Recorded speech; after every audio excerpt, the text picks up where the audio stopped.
et bienvenue dans Osmose, le podcast qui retrace le parcours de jeunes créatifs de toutes sortes, de tous horizons, et on va essayer de vous inspirer. Donc aujourd'hui, j'ai la chance d'accueillir Alessandra Del Vecchio. Merci pour l'accueil. Hello Alessandra, comment tu vas ? Ça va super. Eh bien, très bien. Je voulais savoir, peut-être pour les personnes qui ne te connaissent pas, est-ce que tu pourrais faire une brève présentation ? Alors, j'ai participé à une émission il y a maintenant presque 4 ans. Oui, non, il y a 4 ans, je pense, je sais même plus, ça fait tellement longtemps.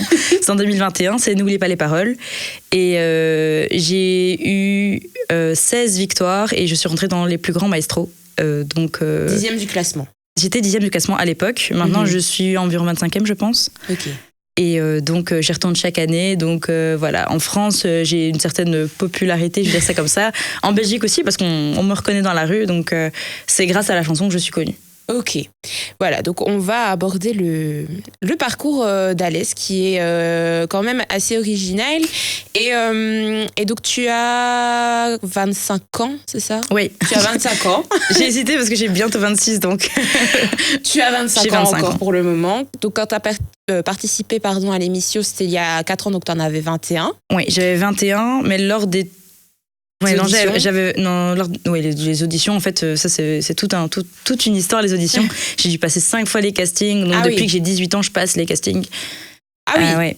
Donc ce que je veux dire, c'est que tu as quand même commencé à un âge très jeune. C'est vrai que N'oubliez pas les paroles, c'est des chansons, toute une culture musicale de personnes de tous les âges, et c'est vrai qu'on on s'attend pas toujours à avoir une jeune femme de 18 20 ans dans ce type d'émission. Et donc je voulais savoir pourquoi, qu'est-ce qui t'a motivé à t'inscrire et à passer toutes ces auditions ? Eh bien, clairement, c'est l'amour de la chanson française. J'adore le par cœur aussi. Donc, quand on lit les deux, clairement, N'oubliez pas les paroles, c'était fait pour moi. Et en fait, ce qui m'a décidé de m'inscrire, c'est mon papa. Il m'a inscrit lui-même parce que quand je regardais l'émission, parfois je m'énervais sur les candidats en mode mais la réponse elle est facile, pourquoi ils ne trouvent pas ? Et ma maman était en mode vas-y toi. Je disais ok. Et du coup, mon papa m'a inscrite. Et j'ai dû passer quand même 5 fois les castings. En fait, après le premier casting, j'ai été jusqu'au bout de toutes les étapes. Et à la fin, j'ai pas été retenue. Mais je me suis dit que j'avais un potentiel, en fait. Quand je voyais les autres candidats, on se compare tous entre nous, c'est normal. Je me disais que j'étais pas dans les plus faibles, que j'étais déjà dans les plus fortes alors que je révisais pas. Ok. Donc je me suis dit, si je travaille ça un petit peu, en fait, il y a moyen que je prouve que je peux y arriver. Ouais. En fait, mon but n'a pas été je vais aller là-bas pour aller gagner de l'argent et tout ça. C'était j'ai envie de montrer que quand j'ai un objectif, je sais l'atteindre. Tu vas jusqu'au bout des choses, quoi. Et j'étais jusqu'au bout des choses parce que entre 2018 et 2018, entre 2017 et 2021, j'ai passé 5 castings. Les castings, à chaque fois, c'est éprouvant. Hein. C'est toute une journée. Ouais. Avant, c'était en présentiel. Donc, j'allais à Bruxelles, passer le casting avec des casteurs. Des castings en Belgique et en France, j'imagine. Maintenant, ils ne le font plus. Maintenant, ils font que par vidéo ou par téléphone. D'accord. Avant, c'était sur place. Et c'est une journée très, très éprouvante parce qu'on est là pour 5 heures au moins. 5 heures où il faut être dynamique, où il faut montrer que... T'en as envie. Qu'on a envie et qu'on mérite quelque chose, qu'on a le sourire, rester dynamique, rester télévisable, comme j'aime bien dire, alors que la journée est longue. Tout à fait. Et la préparation aussi, parce que donc, tu as fait ça pendant quand même 4 ans d'audition. Ouais. Comment tu te prépares à ça ? En fait, simplement, moi, je regardais l'émission. Et les chansons qui passaient le plus souvent, je les mettais dans une playlist et je les écoutais. À ce moment-là, je révisais pas vraiment, c'était plus de l'écoute. Et c'est un peu ce qui a été un peu mon défaut. Parce que les chansons les plus connues, j'ai des petits mots qui sont pas toujours corrects parce que j'ai fait que à l'audition. Et je me suis mise à réviser le jour où j'ai su que j'étais sélectionnée. Et là, je me suis dit, là, ça devient sérieux. Donc là, en fait, je vais me retrouver à l'émission, devant des gens. Et si je connais pas ce petit mot-là, je vais me gourer. Donc là, je me suis mis à réviser. Et j'ai tout donné. En plus, en mode blocus, grosse étude. Je faisais vraiment un blocus parce qu'en plus c'était la période du Covid. Ah oui. Donc on sortait pas. Alors moi ce que je faisais c'est que j'étudiais mes cours pour l'école, donc mes statistiques. Et quand j'en avais marre des statistiques, j'étudiais les chansons. Quand j'en avais marre des chansons, je retournais sur les statistiques. Et c'était comme ça non-stop. 24 sur 24. 24 sur 24. Je faisais que ça. Je faisais que ça. Allez, je me réveillais vers 9h, 10h, jusqu'à 11h du soir, je ne faisais que ça. Punaise. Ouais, donc il fallait avoir la niaque, la motivation et la grosse envie. Et ça a vraiment été une motivation pendant le Covid pour ne pas être démoralisée. J'avais vraiment un objectif. Et d'ailleurs, ça a été un peu mon record. J'ai appris 100 chansons en 17 jours. Mais par cœur, encore maintenant, je les connais sur le bout des doigts. Parce que vraiment, le niveau de concentration n'était pas du tout le même. Oui, il n'y avait pas encore à ce moment-là les distractions sorties. Non, il n'y a pas le temps. Finalement, oui, on n'avait que ça. Ouais, c'est faire. Ça. Ok. Donc c'était peut-être plus facile. Oui, parce que j'avais pas de distraction et tout ça. Et le cerveau, c'est vraiment un muscle. Donc plus on le travaille et plus il a faim, plus il a envie d'apprendre. Donc là, j'étais vraiment dans une phase où j'apprenais. Et t'en devenais accro presque. Ouais, franchement, ouais. Vraiment, si on m'arrêtait pas. Et quand on pouvait commencer à sortir, là, j'ai un peu lâché, ralenti le rythme, mais toujours en écoutant des chansons et tout ça. Hein. D'ailleurs, je le fais encore maintenant. Okay. J'essaye toujours de rester dans le bain. Jour, ouais. Et donc, tu apprends que tu es sélectionnée un jour de 2021. Quelle est ta réaction ? De 2020, c'était... Ah, 2020, pardon. Le 9 avril 2020. Ah, ce genre de choses, on s'en rappelle. Bah ouais, tout à fait. En fait, donc, j'ai un appel téléphonique du directeur de casting et je pense pas du tout à ça. Il faut savoir que j'avais passé le casting avant, c'était le 14 février 2020. Okay. Et donc, on m'appelle en avril. Moi, je m'attends pas à ce que c'est pour me dire que je suis sélectionnée. Et quand il me dit oui, bonjour Alessandra, oui, c'est pour te dire que voilà, t'es sélectionnée, tu vas passer à l'émission. J'ai bugué. J'ai pas répondu. Je me suis dit, ouais, c'est un canular téléphonique, c'est pas vrai. Oh. Et non, là, j'avais l'adrénaline, je me souviens, je tremblais de partout. Quand j'ai raccroché, j'ai appelé mes parents direct. J'ai dit, maman, tu sais pas ce qui s'est passé. Enfin, c'était vraiment. C'était un rêve qui commençait vraiment à se concrétiser. Ouais. Et là, ouais, je commençais à toucher le. Et tu te sentais comment ? Stressée ? Bon, t'as eu les excitée, non, excitée, ouais, okay. Non, tout le long excitée. Et puis c'est vrai qu'il y a le stress qui est arrivé parce que je me suis dit, en fait, je suis pas à la hauteur. Je commençais un peu à me dévaloriser en me disant, en fait, je connais rien. J'essaie de voir des chansons, je me dis, mais ça, je connais pas bien. Et du coup, ce que j'ai fait, c'est que j'ai pris un fichier que quelqu'un avait fait en reprenant toutes les chansons qui passent à l'émission. Et j'ai fait une petite croix si je les connaissais. Donc, oui. Si je connaissais plus ou moins. Si je les connaissais par cœur ou si je connaissais quand même assez bien. J'en avais environ, je crois que c'est 1158 que je connaissais vraiment bien. Okay. Et je me suis dit, en fait, ça va. Il faut juste que je retravaille un peu les autres, mais j'ai quand même une bonne base. C'est impressionnant. Parce que c'est vrai que le nombre... on réalise pas le nombre de chansons parce qu'on je veux dire on chante tous un petit peu dans notre voiture quand une musique passe, mais c'est jamais très précis. Mais là c'est vraiment du mot à mot. Il faut vraiment que chaque chose soit très précise. Donc c'est dingue, c'est vraiment impressionnant le nombre. C'est un grand travail, surtout après, vraiment pour vérifier chaque mot, ce qu'on dit, si c'est bon. Parfois les paroles déposées sont pas les paroles qui sont chantées. Ah oui. Et ça c'est encore un autre problème. Donc il faut vraiment se fier à l'émission. Ah oui, donc il faut, en plus d'étudier, suivre l'émission pour voir un petit peu comment eux aussi fonctionnent. Pour voir jusqu'où les paroles ont été vérifiées. C'est tout un travail et il y a énormément de personnes qui travaillent là-dessus. Il y en a qui ont d'ailleurs fait un site, qui reprennent les paroles de l'émission et qui nous aident beaucoup pour s'appuyer, pour voir est-ce que ça a été vérifié, est-ce que oui, est-ce que non. Est-ce que c'est des ou est-ce que c'est les barreaux, enfin. Ouais, ça va jusque là quoi. Ah ouais. Ça devient une obsession. Okay. Les mots deviennent une obsession, la justesse des mots devient une obsession. Et c'est vrai que quand j'écoute la radio, je suis concentrée sur chaque petit mot. Quand quelqu'un va chanter à côté de moi, je vais pas le faire, hein, mais je me retiens de le corriger, par exemple. Ouais. Je corrige les karaokés sur Internet. Enfin, c'est devenu un petit tic, quoi. Ouais, c'est devenu un peu une obsession. Et donc pour revenir à ta sélection, donc tu apprends ça, t'es super excitée, tu travailles un peu plus sérieusement.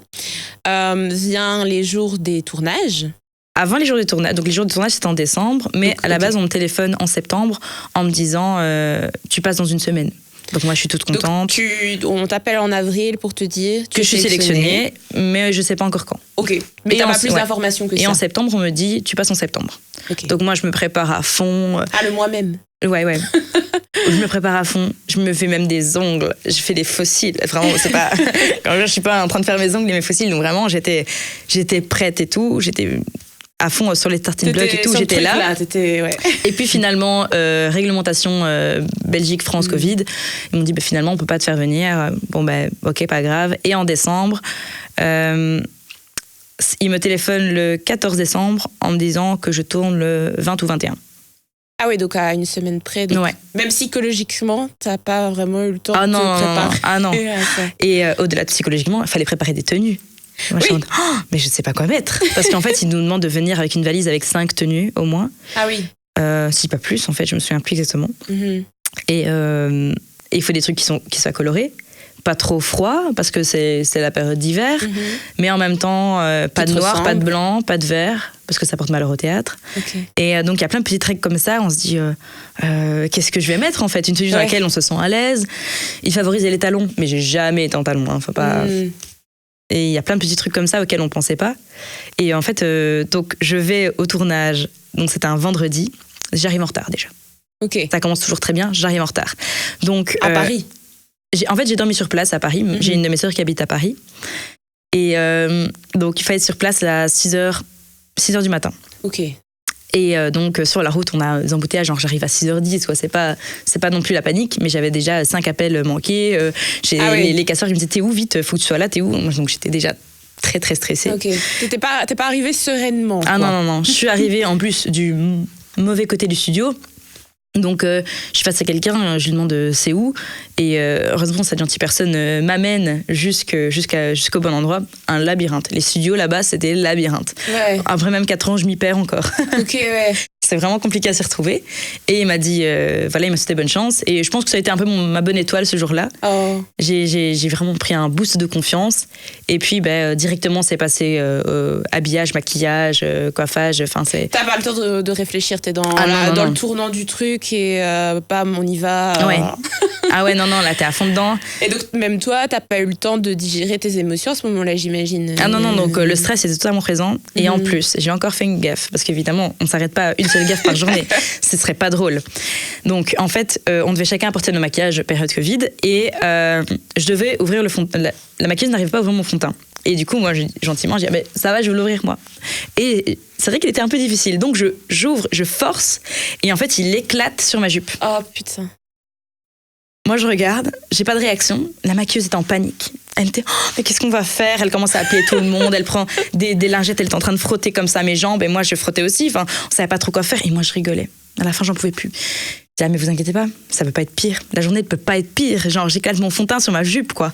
Donc, les habilleuses, elles viennent, elles vérifient si j'ai pas une tache sur mon chemisier. Parce que la jupe était en cuir, donc ça, il y avait moyen de ravoir. Mais le chemisier, s'il y avait une tache dessus, ça se serait vu. Ouais.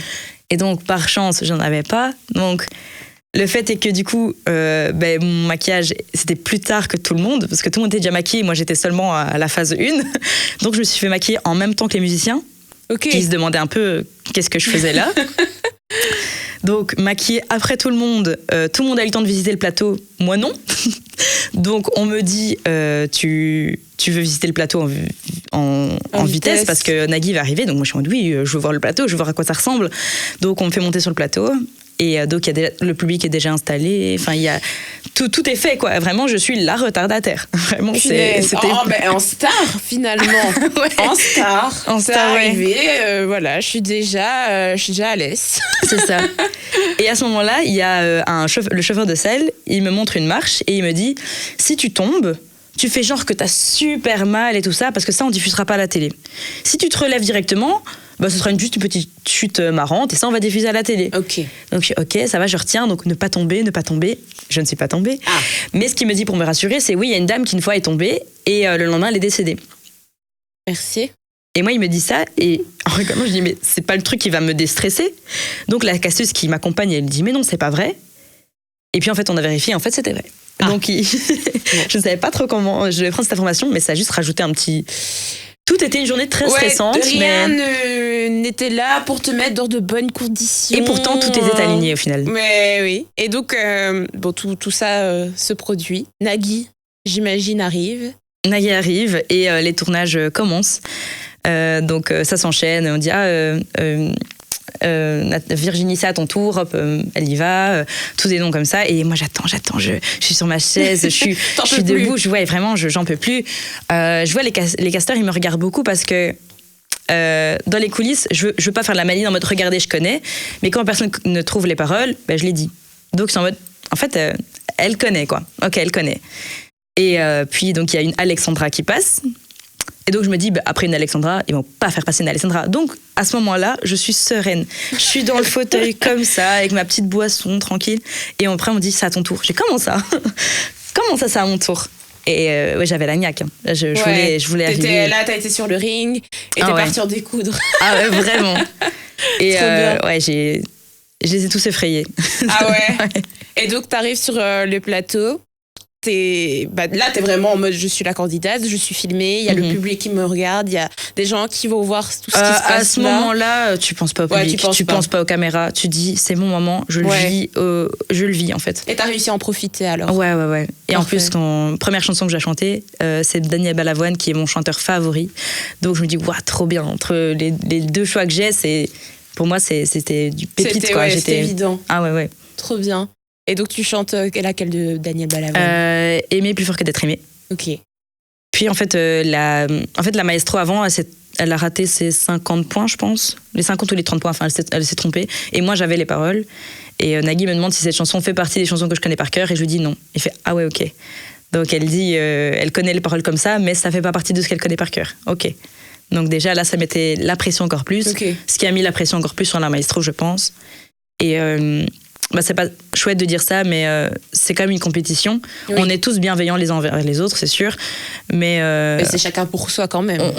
Oui, voilà. Quand face à quelqu'un qui a peur, inconsciemment, on se nourrit un peu de sa peur. Enfin, oui. Je sais pas où dire ça comme ça, mais j'ai l'air d'un requin, mais c'est ça en fait. Ça reste une compétition. Je veux dire que ce soit en compétition sportive ou autre, je veux dire, c'est dans toutes les disciplines. À un moment donné, il n'y a qu'un gagnant. Il faut montrer que c'est ton moment et que voilà, il faut y aller. Et que tu as une personnalité forte et que tu vas pas non plus te faire bouffer par tout ce qu'il y a autour. Et donc, il y a ce premier passage. Oui. Et tu fais combien de passages sur une journée de tournage? C'est entre 10 et 15 émissions par jour. Entre 10 et 15 émissions par jour? C'est super fatigant.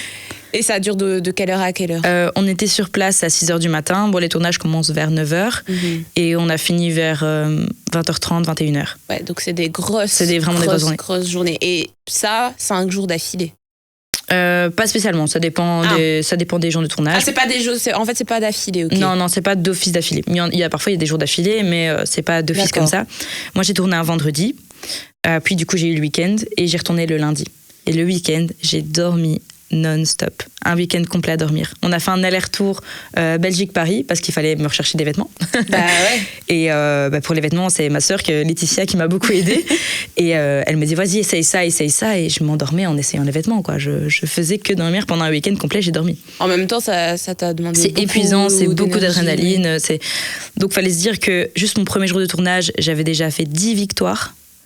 Oui, parce que du coup, par jour, si t'as entre 10 et 15 émissions, ça veut dire que t'as gagné et que tu continues. Oui. Moi, j'avais commencé c'était la 4 ou 5e émission de la journée. D'accord. Donc, tous ceux d'avant, évidemment, j'ai pas joué. Et les 10 autres après, j'ai enchaîné que des victoires, quoi. Punaise. Ouais, et c'était vraiment... à la fin de la journée, on me dit « Bon, Alessandra, t'as 10 victoires. T'as gagné en spa. T'as 128 000 € en poche. Waouh. T'es la 26e meilleure maestro. Et tu reviens lundi, d'accord? Allez, bisous. Passe un bon week-end. » Mais c'est bien. Et moi, je suis là. T'as tué le truc.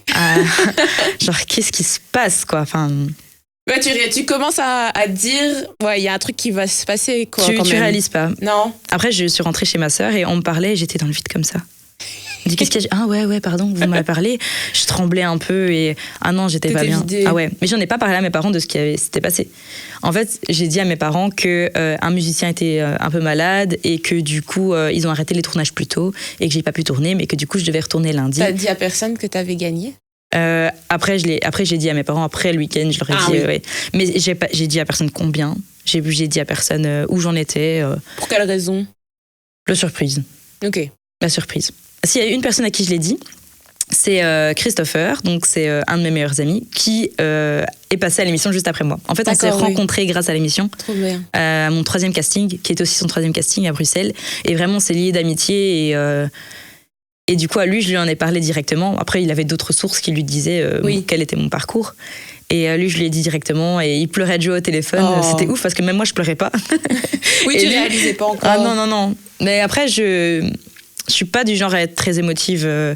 Je vais pas pleurer quelque chose. C'est pas ta façon à toi de. Je peux pleurer pour quelqu'un, mais pas pour moi en fait. Je sais pas. Ouais, t'arrives pas à être contente pour toi ou... Si, j'arrive à être contente pour moi, mais pas le montrer. Ok. C'est ta façon à toi de gérer les choses.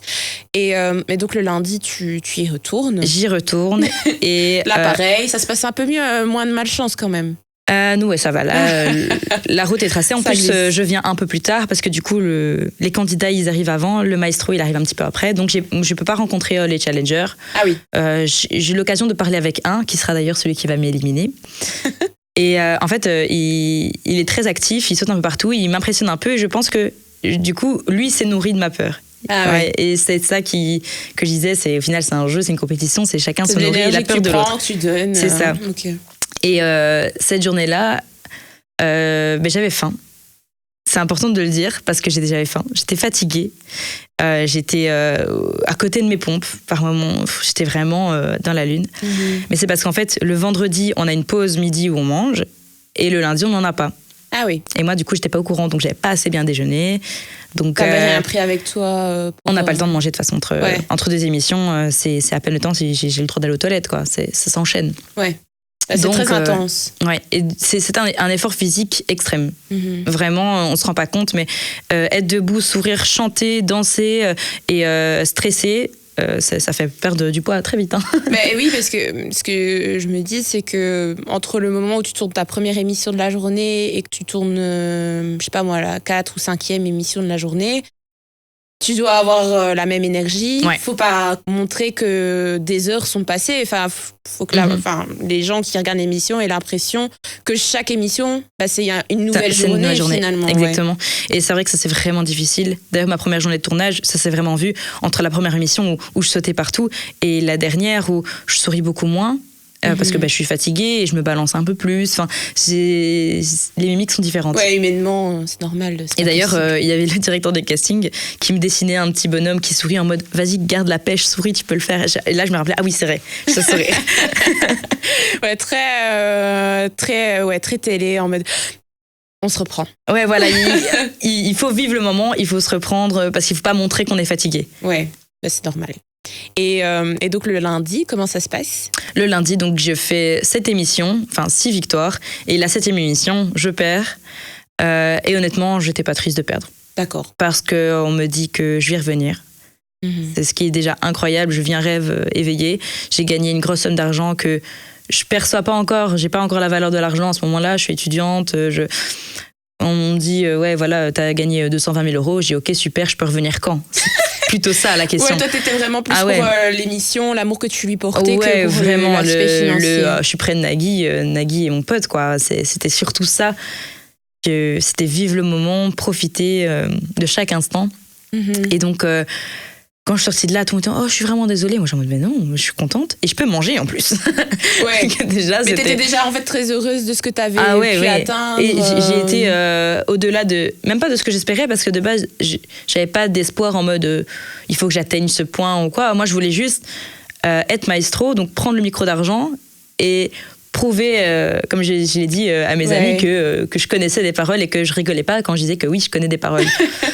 Et je pense que je l'aurais prouvé. Oui, ils nous donneront leur avis. Mais je pense qu'Alessandra nous a prouvé qu'elle connaissait toutes les chansons. Mais il y a plusieurs personnes qui m'ont dit, à la suite de l'émission, qu'ils ne croyaient pas du tout en moi. Ah ouais? Et que, en fait, quand ils ont vu l'émission, ils étaient choqués. Ok. Et du coup, c'était un peu ma petite revanche personnelle, quoi. Ouais. Ok, t'as pas cru en moi, bah tiens, continue à pas croire en moi, t'as vu. Après, c'est vrai que quand on n'est pas dans ce truc-là, dans la passion du truc, peut-être qu'on réalise pas non plus à quel point ça peut être sérieux et hyper passionnant, en fait. Oui, et puis on voit pas la capacité de quelqu'un tant qu'il l'a pas prouvé. C'est surtout ça. Et j'ai une de mes DIA, donc de mes tantes, qui chaque fois que je disais que je révisais les chansons, elle me disait mais arrête. Et quand j'ai gagné, elle m'a dit Alès, t'as bien fait de pas m'écouter. Fallait continuer à réviser, t'as bien fait de pas m'écouter et de suivre ton instinct. Et ça qui est important, c'est suivre ses rêves, son instinct, et pas ce que les autres y disent. Parce que si j'avais écouté les autres, j'aurais abandonné plus longtemps. Ouais. Parce que j'avais pas un réel support. Pour ce genre de choses, non. Les gens prenaient ça un peu à la légère, peut-être. C'est qu'un jeu. De toute façon, tu vas pas gagner. Les autres sont forts. Ou alors, ouais, mais c'est très stressant. Tu chantes pas bien. Ça, c'est un truc qu'on me dit tout le temps. Alors que chanter bien et connaître les paroles sont deux choses totalement opposées. Et même dans ma famille, je crois que je leur cassais un peu les pieds à réviser parce que du coup, je chantais. Alors qu'on chante pas très bien toute la journée, à la fin on était comme un ballon. Donc eux, ils aspiraient juste au fait que j'arrête. Super, merci. Donc papa voilà. Et maman. C'est ça. Vous n'aurez pas de cadeau. J'ai pas eu énormément d'encouragement. Okay. J'avais pas beaucoup de soutien. Donc t'as un peu pris ça toute seule, quoi. Ouais, c'était mon combat. C'était mon rêve et je suis contente d'être arrivée toute seule. Et maintenant que j'ai prouvé que je suis capable, là maintenant il y a des gens qui veulent bien m'aider à réviser. Ah bah oui. Et évidemment, il y a des gens qui... c'est plus côté amical, côté famille, pas du tout, mais qui ont retourné leur veste, qui à la base me calculaient pas plus que ça et qui maintenant je suis leur best friend. Enfin, ouais, ça t'as vécu aussi ce changement d'attitude. Il y en a qui ont changé d'attitude et honnêtement, ça ne me fait rien. Ouais, t'arrives à garder la tête froide. J'ai le recul de me souvenir comment étaient les gens avant l'émission. Donc je ne fais pas confiance à ceux qui ont changé leur comportement par rapport à l'émission. Tout à fait. Mais c'est pas pour autant que je vais être méchante avec eux, juste. Oui, ça leur fait plaisir de profiter de ma notoriété, vraiment. Donc si ça leur fait plaisir, ok. Mais juste, je ne m'y fierai pas, quoi. Ok. Et donc, quand tu sors des tournages, est-ce que tu annonces à ta famille tout ce qui t'est arrivé ? Ah, j'ai rien raconté. T'as rien raconté ? Rien du tout. Ah, mais quoi, t'as tenu le secret jusqu'à la diffusion ? Jusqu'à la diffusion. Jusqu'à la diffusion, t'as gardé le secret ? Je l'ai dit à personne. Et ça a duré combien de temps ? Plus d'un mois.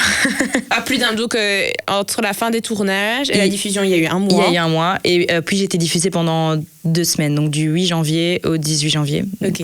Moi, je me souviens à l'époque, je te regardais à la télé. Oh, carrément. C'était un peu notre rendez-vous, alors que je n'ai jamais regardé cette émission, d'ailleurs. Et donc, tu passes pendant 2 semaines. Et je ne dis rien. Non, je dis rien. Vraiment, je n'ai rien dit à personne. J'ai tenu ma langue. Et petit à petit, les mâchoires se décrochent, j'imagine. Ils ne reviennent pas au fil des émissions à avoir...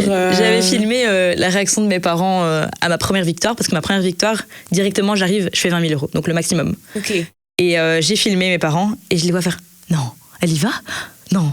Arrête-toi, qu'est-ce que tu... Oh, elle y va, elle continue. » Ils étaient en panique et puis, voir la fierté dans les yeux de mes parents, c'est ouf. Ouais. Et moi, j'étais à côté, comme ça, en mode... Et t'as réussi à garder le secret. Ah ouais, j'ai réussi à garder le secret. Et toi, quand tu te vois à la télé, c'est quoi ta réaction ? Ça va ? T'arrives à gérer ce truc-là ? Je ne dis pas dire j'aime bien, mais ça me dérange pas de me regarder à la télé. Je me critique beaucoup. Ça, ouais. Je me dis... pourquoi j'ai bougé ma main comme ça ça c'est horrible, c'est les pourquoi pires trucs, pourquoi j'ai dit ça en fait, c'est souvent ça, c'est pourquoi j'ai dit ça, pourquoi ils ont pas coupé ça, qu'est-ce que je raconte, arrête de gigoter, ou gigote différemment, enfin je vais me critiquer. Ah oui, c'est ton miroir finalement en grand, donc on est encore plus mais ce dur, que j'aime bien c'est que comme on a des maquilleurs, des coiffeurs et tout, à chaque fois je suis oh là là mais je suis trop bien maquillée, pourquoi je ressemble pas exactement à ça en vrai quoi. Ça va, au moins t'as quand même donné un compliment. Ouais, ça va, genre c'est des artistes, hein, ils font du travail incroyable. Mais oui, mais la base est bonne. Oh, ça fait plaisir. Et justement, je me souviens que tout au long de l'émission, t'avais un petit truc avec tes serre-têtes aussi. Exactement, ouais, c'est vrai, j'en ai pas du tout parlé. En fait, moi, je faisais une collection de serre-têtes. Il fallait préciser qu'est-ce qu'on allait faire si on gagnait une certaine somme. Moi, j'avais pas spécialement d'idée. J'ai dit que je voulais agrandir ma collection de serre-têtes. Et ça, hop, ils aiment bien parce que c'est un truc un peu plus original. Ouais. Et du coup, j'avais montré plusieurs serre-têtes que j'ai. Donc, ils se sont dit, ah ouais, en fait, tu rigoles pas, t'en as vraiment beaucoup. Et t'es vraiment une jusqu'à boutiste. Certaines chansons, t'y vas. Ah ouais, moi j'aime bien quelque chose, j'y vais jusqu'au bout. Et du coup, en plaisantant, j'ai dit à Nagui, si vous voulez m'offrir un serre-tête avec plein de micros d'argent, allez-y, quoi. Et en regardant ça, avec le recul, je me dis, mais pour qui je me prends?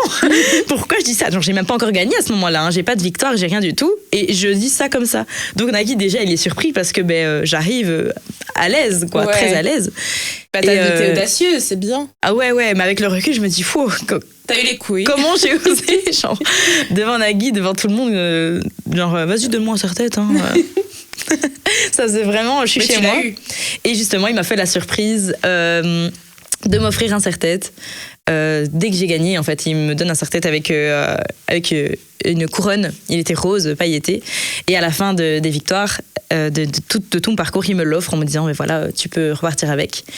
Et ce que j'ai su beaucoup plus tard, c'est que ils avaient déjà demandé en production de faire un serre-tête avec des micros d'argent. Ils avaient fait plusieurs prototypes.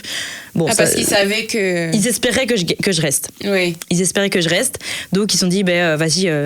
après 2-3 émissions où je commençais à être forte, ils se sont dit, vas-y, on essaie de lui faire son micro, son trop mignon. Son serre-tête avec des micros. Une belle attention. Honnêtement, c'est trop mignon. Quand j'ai vu ça, j'étais waouh, enfin, c'est chou, genre, ils avaient espoir en moi. Bon, malheureusement, j'ai perdu avant que les micros soient terminés, mais ils avaient espoir. Mm-hmm. Et en vrai, heureusement que j'ai pas dû les porter, parce que ils sont... Conception très géniale, mais conception en termes de serre-tête, pas du tout. Oui. Il y en a un, il était super lourd, il arrêtait pas de tomber. L'autre, il te rentre dans les oreilles. Enfin, c'était vraiment... Ouais, c'était pas pratique. Non. Donc, je pense que le princesse me va très bien. Et justement, tout au long de l'émission, on a aussi pu voir ta bonne entente avec Nagui. Est-ce que tu peux nous en dire un peu plus là-dessus? Ah oui, on s'entend très bien. Mais c'est surtout en off, on se taquine énormément parce qu'on se fait plein de petites blagues qu'on ne dirait pas en vrai, simplement parce que c'est notre private joke, quoi. Ouais. Non, franchement, Nagui, on s'est vraiment super bien entendu et ça se voit dans son regard quand il aime quelqu'un et quand il n'aime pas quelqu'un. Ok. Moi, directement, il m'a apprécié. Après 2 émissions, on avait la pause midi et il dit à l'autre producteur, elle, je l'aime bien, j'aimerais bien qu'elle reste. Donc moi, je suis là en mode, waouh, Nagui, il dit ça au producteur de moi, devant moi. Donc c'est qu'il le pense, quoi. Parce que Nagui, il a pas sa langue dans sa poche. S'il t'aime pas, tu vas le savoir très, très vite. Mm-hmm. Donc là, c'est un honneur de se faire apprécier par lui. Et puis, on a un peu le même genre d'humour, taquin, mais pas méchant. Donc, non, on s'entend super bien. Trop, trop bien. Donc, vraiment plein de choses positives. Ah ouais, ouais. Et donc, au fil de la diffusion, forcément, les gains sont de plus en plus importants. Ta place dans le classement aussi. Ouais.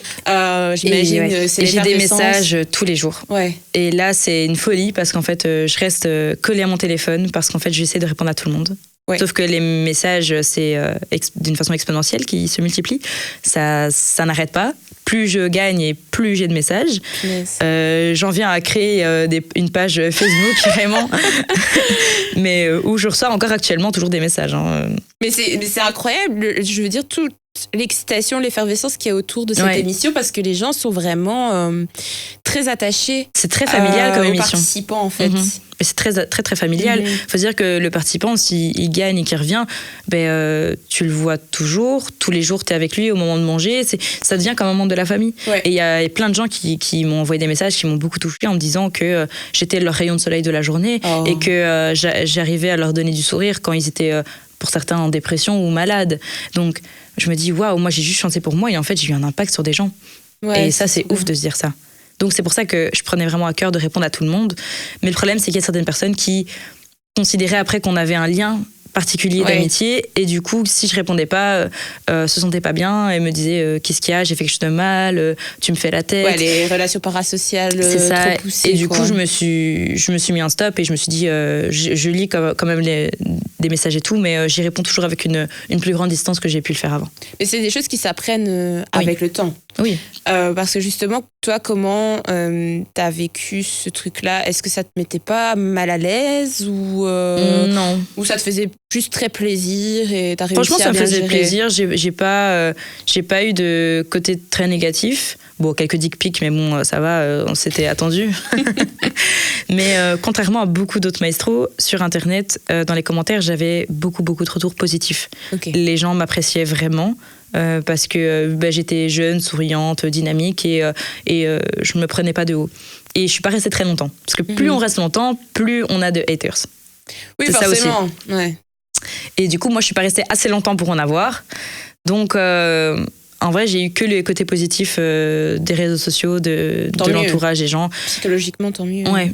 Parce que ça a boosté ma confiance en moi. L'émission a clairement boosté ma confiance en moi. Ouais, parce tu te sens mieux depuis. Ouais, je me sens capable d'assumer mes choix, de pas accepter quelque chose juste parce que on veut que je l'accepte. Maintenant, c'est si je veux, c'est oui, si je veux pas, c'est non, et voilà. Parce que je sais que quoi qu'il se passe, il y a des gens qui seront d'accord avec moi, il y a des gens qui me suivront, il y a des gens qui m'aimeront en fait. J'ai plus ce besoin de me faire accepter, cette dépendance qu'on a quand on est un peu plus jeune, qu'on est adolescent. Cette validation, toujours là. Ouais, exactement, voilà. La recherche de la validation, je l'ai beaucoup moins.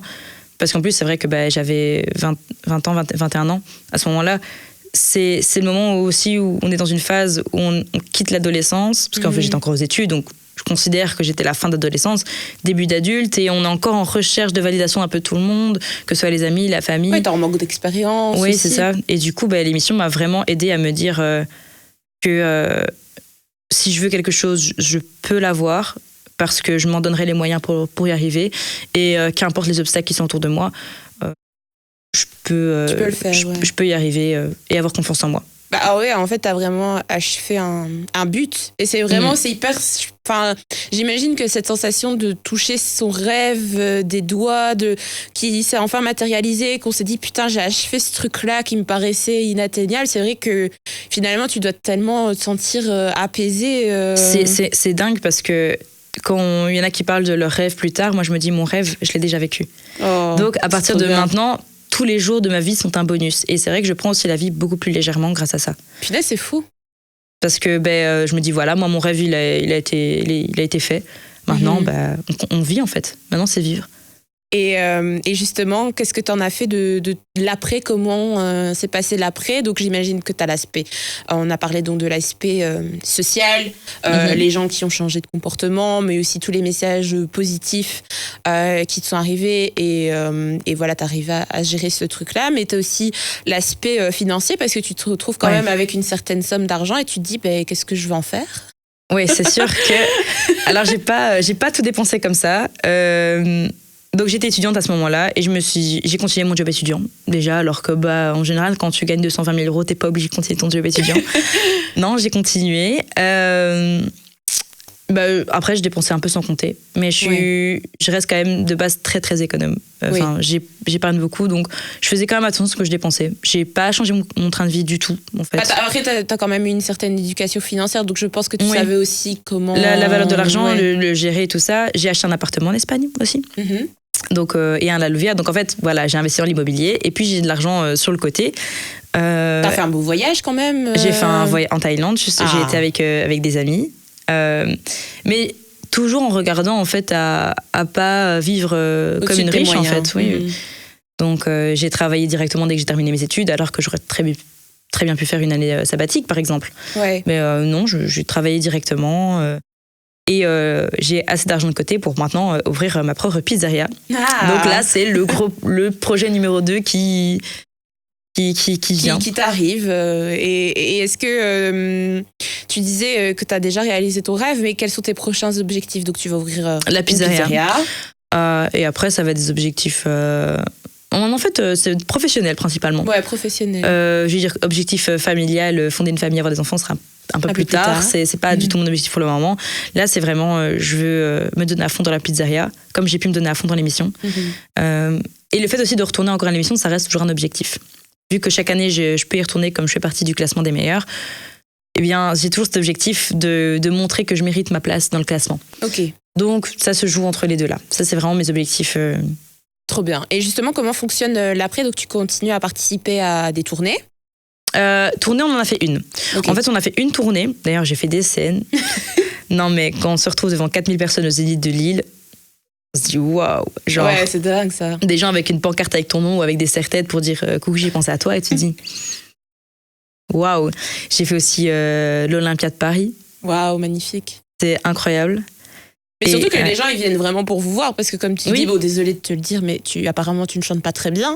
Oui, c'est sûr. Donc, c'est même pas pour donner un vrai concert, c'est plus un rassemblement, en mode les gens peuvent vous voir, vous voyez votre public, etc. Donc, c'est vraiment un échange. Et j'étais aussi à Forêt Nationale, à Bruxelles. Cool. Donc, ça, c'est vraiment les 3 grands concerts que j'ai fait qui sont vraiment impressionnants, vraiment. En termes de monde. C'est autre chose que de devoir chanter devant un public de 20 personnes et 2 caméras, quoi. Ouais, c'est sûr. C'est pas du tout la même chose. Le stress est totalement différent. Beaucoup plus intense. Ouais. Et ça a été, t'as réussi à le gérer quand même? Oui. Bah après, j'ai appris à gérer mon stress, à pas montrer quand je le suis. Okay. Et là, aujourd'hui, j'étais stressée. Ça se voyait pas trop, ça va. Non, je pense que ça va. On dirait que je suis très habituée, c'est bon. Et donc, tu as fait une tournée et tu retournes à l'émission pour te battre contre qui, des maestros? Contre des grands maestros. En fait, on fait des compétitions entre les plus grands maestros. En fait, il y a 2 sortes de compétitions. Il y a ce qu'on appelle les tournois. Donc, les tournois, c'est en équipe et c'est pour des associations. Et puis, il y a les masters où là, c'est pour notre poche. Donc, on peut regagner de l'argent pour nous. Et c'est contre les autres maestros. Donc, 1 contre 1. Ok. Et ça te plaît toujours d'y aller? Tu portes toujours le même amour pour l'émission? De plus en plus même. Ouais. Parce que chaque fois que j'y vais, je me rends encore plus compte de la chance que j'ai. Il y a toujours un moment où quand je chante, je me retourne et je regarde les musiciens comme ça en me disant waouh, quoi, je suis en train de vivre ce moment que tellement de gens rêvent. Il faut se dire qu'il y a beaucoup de gens qui passent les castings, qui n'arrivent pas à aller sur le plateau, ou d'autres qui vont sur le plateau mais qui n'arrivent pas à gagner. Enfin, il y a tellement de gens qui en rêvent, d'autres qui n'osent même pas passer les castings tout simplement. Et je me dis waouh, en fait je vis vraiment un rêve éveillé, quoi. C'est ouf. Bah, c'est trop bien. Ouais. Et je le palpe de plus en plus. Ok. Ouais, tu te rends de plus en plus compte après, avec les années aussi, l'expérience. Avec les années, je perds des places dans le classement et je me dis chaque fois, ça se trouve, c'est la dernière fois que je reviens. Donc, profite à fond de chaque instant. Ça se trouve, c'est la dernière fois, ça se trouve, c'est la dernière fois. Et ça fait quand même plusieurs fois que je me dis, c'est la dernière fois. Et ça t'angoisse de ne plus y retourner? Est-ce que c'est quelque chose que t'appréhendes, de ta peur, ouais, quand même. Mais je pense qu'on sera nombreux dans le cas, le jour, par exemple, où l'émission s'arrête. Je pense qu'il y a beaucoup de personnes qui vont faire des dépressions. Ah ouais. On va pas être très bien déjà entre maestros. On est très très très famille en fait. Vous entendez tous très bien. Ah mais c'est fou, franchement.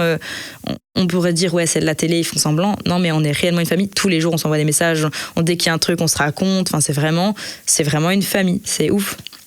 Et du coup il y aura déjà ce truc là qui fera mal. Après on se prépare psychologiquement à un jour quitter le classement. Et je pense que le jour où je quitte le classement, je vais peut-être être un peu triste, pas très bien pendant un petit moment, mais à la fin, reconnaissant de tout ce que j'ai pu vivre. Ouais, tout à fait. Que du positif qui en sortira. Clairement. Peut-être que ça t'a aidé à tenir. Enfin, c'est peut-être dans les moments difficiles que tu peux traverser à l'heure actuelle. Est-ce que c'est vraiment quelque chose qui t'aide à te raccrocher et te dire Oui, vraiment, je m'accroche à l'émission. Quand ça va pas, je me mets dans mes feuilles à réviser. Faut se dire que pendant le Covid, c'était pas des périodes très très joyeuses. L'émission m'a aidé énormément à tenir le coup. Dès que j'ai des périodes un peu de down, je me rappelle que j'ai vécu ça. Ça m'arrive de revoir des vidéos en me disant c'est moi qui ai vécu ça. Attends, je dois faire un... C'est quand je bois de l'eau, sorry. Et du coup, donc c'est vraiment...